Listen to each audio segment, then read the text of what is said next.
دولة قربنا دولة قربنا عدالة ربنا عدالة ربنا maanta magaalada Muqdisho waxaa dibadbax ka dhigay dad shacab ah kuwaasi oo maalgashaday shirkadda Future Traders dadkan ayaa sheegay in shirkadda Future ay u cadeysay in ay hayso lacagtoodii iyo faa'iidada ay ka rabeen laakiin bangiga dhexe ee Soomaaliya mas'uuliyiin ka tirsan ay qaateen faylashii macaamiisha ee cadeynayay sida ay lacagta u kala lahaayeen madaxda dawladda federaalka ee Soomaaliya ayaa dadkan shacabka waxa ay ka codsadeen in xayiraadda laga qaado shirkadda Future faylasheedina loo soo celiyo si ay u helaan lacagtoodii waa kuwan dadka shacabka oo ka hadlaya dhibka haysta madaxweynaha iyo ra'iisul wasaaraha iyo cid kasta oo dawladda ka tirsan waxay maaragtay kursiga ugu fadhiyaan waa inay ugu adeegaan dadka masaakiinta oo shacabka oo dhibaataysan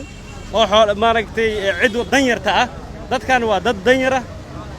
xoolihiina nimankii maaragtay shirkadda liman carar ma ahan oo maaragtay waddanka ka tagay waa joogaan waxay leeyihiin xoolihiina waa idiin haynaa waxaa nagu dhegan bangiga waxaa nagu dhegan dawladda marka waxaan rabnaa dawladda sharafta leh inay maaragtay koomada u fasaxdo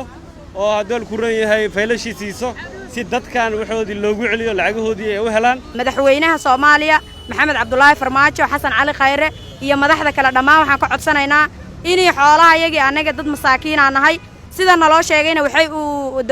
u xayiran tahay shirkadaas oo ay u xiran tahay dawladda bangiga dhexe ee Soomaaliya waxa laga xayiray akoonnadii lacagta ay ku jirtay anaga saa dareemaysaan waxa socdo cudur baa socdo maxay ahayd shaqo la'aan baa jirto adduunkii meel walba waa la iska soo xirxiray dawladda iyada sharafta leh anaga waxaan ka codsanaynaa inay wax ayagii si degdeg ah ay noo siiyaan oo ay noogu soo fasaxaan akoonnada naloo soo fasaxo oo shirkadda naloo soo daayo yaan ka codsanaynaa dawladda iyada sharafta leh waxaan meeshan u taaganahay ayadoo cudur jiro oo afka saa loo wada duuban yahay oo xataa $1 lagu gadanaya baalka afka lagu duubanaya dadkii ayna haysanin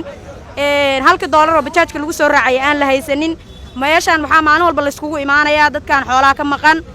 waxaan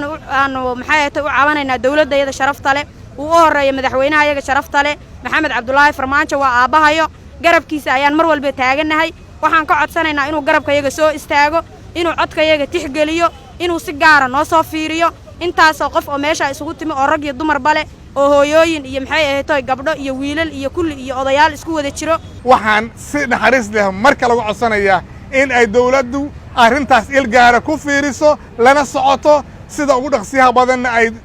shirkadaas iyo shacabkeeda u fasaxdo agabkoodii iyo dukumeentigoodii iyo akawnadoodiina ay u fasaxdo lacagteena waxaa xayiray bangiga dhexe dawladda waxaan ka codsanaynaa si sharaf leh inay hoos noo soo fiiriso shacabkeedii aan nahay xildhibaanada wasiirada dadka shacabka oo anagana matalo gaar ahaan bangiga naftirkiisa wixiina heesto inuu il gaar ah nagu yeesho oo noo fiiriyo shacabkiinii aan nahay shacab dhibaataysan aan nahay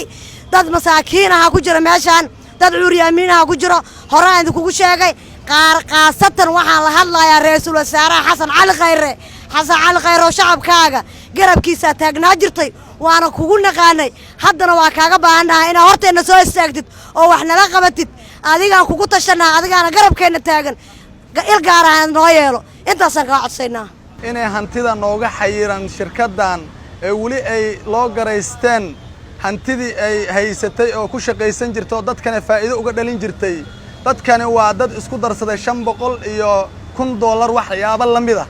waxa marka leenahay dadku waxay ku noolaan jireen waayo oo noloshooda ay ka dhigan jireen nolol maalmoodkoodana ay ku kaabi jireen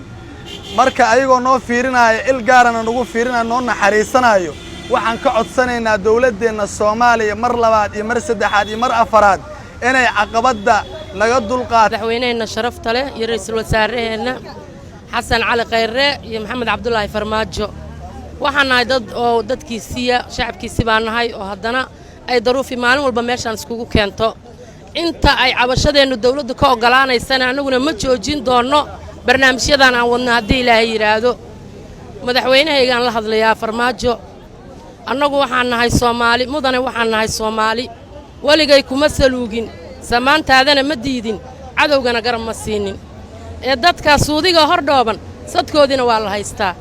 hadduu sawdkay ku gaaro haddii saadirkay yiraahdo inaad saacidaan rabaa sareeya madaxweynahayga mudane ra'iisul wasaare cabashadeeda si dhaqsi leh uga soo jawaab ku dhawaad muddo bil iyo bar ayaa Future Traders waxay u xiran tahay mas'uuliyiin ka tirsan bangiga dhexe ee Soomaaliya